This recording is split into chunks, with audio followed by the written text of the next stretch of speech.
তোমালোকক মই কৈছোঁ যে তোমালোকে যদি এইকেইখন এছে ভালদৰে চোৱা, এইকেইখন এছে এক্সামত অহা চান্স বহুত বেছি আছে। বিকজ কিছুমান কাৰণ আছে। পোনপ্ৰথমে চোৱা, এছে আহিব 5 মাৰ্কৰ। অ'কে, আৰু 5 মাৰ্ক পোৱাটো বহুত বেছি টান কাম নহয়। তোমালোকে যদি ভালদৰে চিলেক্টিভ কেইখনমান এছে চাই যোৱা এক্সামত, তেতিয়াহ'লে ই তোমাক নিশ্চয়কৈ সহায় কৰিব। আৰু এছে হৈছে এনেকুৱা এটা টপিক, যিটো টপিক কমন পেলোৱাটো ইমান ইজি কাম নহয়।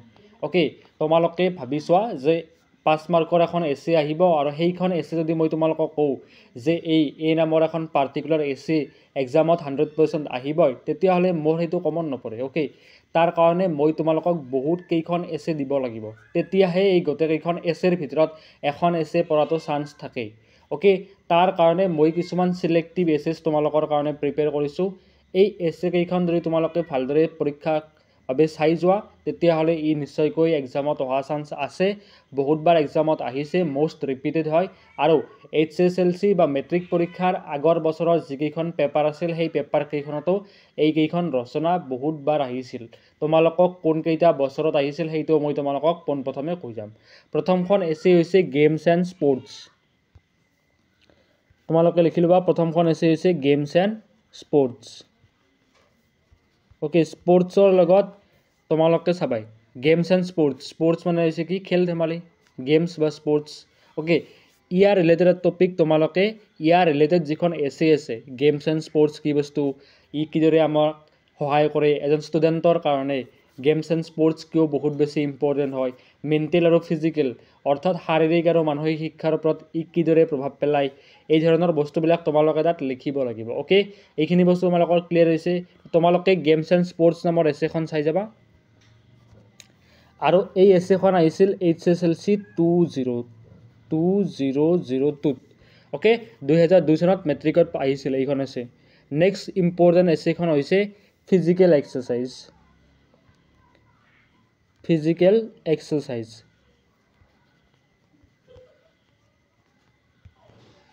অ'কে, তোমালোকে চোৱা, এই ফিজিকেল এক্সাৰচাইজ নামৰ এছেখন এক্সামত বহুতবাৰ আহিছে।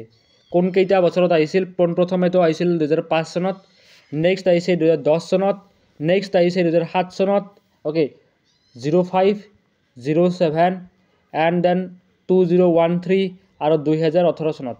এই এবাৰ দুবাৰ চাৰিবাৰ মেট্ৰিকত এই ছেম ৰচনাখন আহিছে। তো সেয়ে মই ভাবোঁ যে এইখন ৰচনা তোমালোকে চাই যোৱা, তেতিয়াহ'লে এক্সামত অহা চান্স বহুত বেছি আছে। অ'কে, নেক্সট যিখন ৰচনাৰ কথা ক'ম সেইখন হৈছে ইয়'ৰ স্কুল লাইব্ৰেৰী। আৰু এইখন ৰচনাও পৰীক্ষাত বহুতবাৰ আহিছে। ইয়'ৰ স্কুল তোমাৰ বিদ্যালয়ৰ পুথিভঁৰাল। অ'কে, তোমালোকে চোৱা, বিদ্যালয়ৰ কি হ'ব? পুথিভঁৰাল, লাইব্ৰেৰী। ইয়'ৰ স্কুল লাইব্ৰেৰী, বিদ্যালয়খনৰ পুথিভঁৰাল। অ'কে, স্কুল লাইব্ৰেৰী কিয় প্ৰয়োজনীয়, স্কুল লাইব্ৰেৰী এটাই ষ্টুডেণ্টৰ লাইফত কিদৰে প্ৰভাৱ পেলায়, এই ধৰণৰ বস্তুবিলাক তোমালোকে তাত লিখিব লাগিব।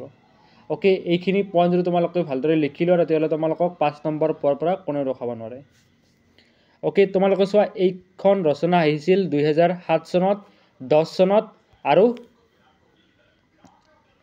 07, 10 এণ্ড 2017। 2017 চনতো আহিছিল এইখন ৰচনা। তো মই ভাবোঁ যে এইখন ৰচনা তোমালোকে এবাৰ হ'লেও চাই যাবা, বিকজ বহুত বেছি ইম্পৰ্টেণ্ট হয়। এই কেইখনৰ ভিতৰত কোনোবা এখন অহা চান্স বহুত বেছি আছে। এণ্ড নেক্সট প্ৰশ্নটো হৈছে, এছেখন হৈছে, সেইখন হৈছে the festival you like the best. Okay, চোৱা, 14 চনত, 16 চনত আৰু 19 চনত কি আহিছিল?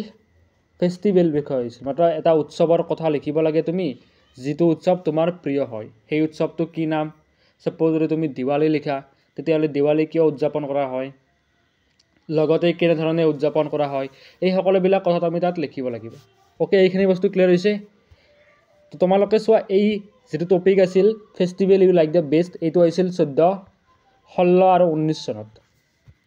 3বাৰ আহিছে। এইকেইখন এছে বহুতবাৰ ৰিপিট হৈছে এক্সামত। অ'কে, সেয়ে মই এইকেইখন এছে লৈছোঁ। নেক্সট ইম্পৰ্টেণ্ট টপিক এছেখন হৈছে, তোমালোকে চাব লাগিব বিজ্ঞান, অৰ্থাৎ science in everyday life. Science, SCIENC, science in everyday life. Okay, science অৰ্থাৎ বিজ্ঞানৰ যিটো অৱদান আছে দৈনন্দিন জীৱনত, আমি ছায়েন্সৰ লগত কিদৰে জড়িত হৈ আছোঁ।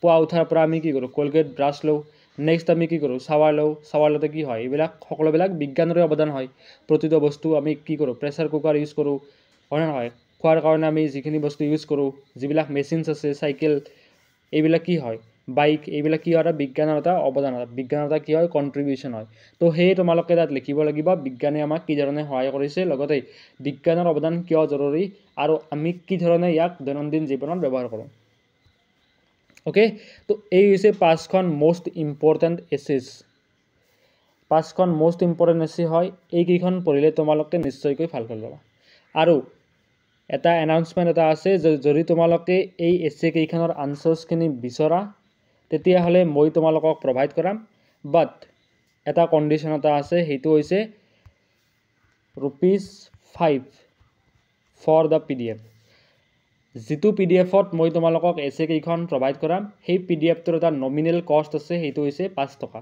বা ₹5 তো যিকেইজন ষ্টুডেণ্টে PDFটো ল'ব খোজে তেওঁলোকে মই এটা হোৱাটছএপ নাম্বাৰ দিম সেই হোৱাটছএপ নাম্বাৰত তেওঁলোকে যোগাযোগ কৰিব পাৰিব যোগাযোগ কৰাৰ পিছত তেওঁলোকে হোৱাটছএপত সেই এছেখন বা সেই PDFটো পাই যাব বিকজ সেই PDFটো বহুত বেছি ভালদৰে ডিজাইন কৰা হৈছে আৰু মই ভাবোঁ যে যেহেতু তোমালোকৰ সময় বহুত কম আছে সেয়ে তোমালোকে এনেকুৱা এটা চ'ৰ্চ বিচাৰি আছা যিটোৱে তোমাক বহুত বেছি কম টাইমত সকলোখিনি বস্তু তোমালোকক দিব তেতিয়াহ'লে মই ভাবোঁ PDFটো নিশ্চয়কৈ সহায় কৰিব বাকী তোমাৰ ইচ্ছা হয় এইটো ইয়ৰ চইচ ল'ব পাৰিবা এণ্ড দ্য কষ্ট ইজ ₹5 অ'কে এইটো জাষ্ট তোমালোকৰ এটা ইচ্ছা হয় তোমালোকক হেল্প কৰিব PDFটোৱে যদি তোমালোকে বিচৰা তেতিয়াহ'লে তোমালোকে নিজেও চাৰ্চ কৰি আনচাৰ্ছখিনি উলিয়াব পাৰিবা যদিহে তোমালোকে বিচৰা তেতিয়াহ'লে তোমালোকে হোৱাটছএপত মোক কণ্টেক্ট কৰিবা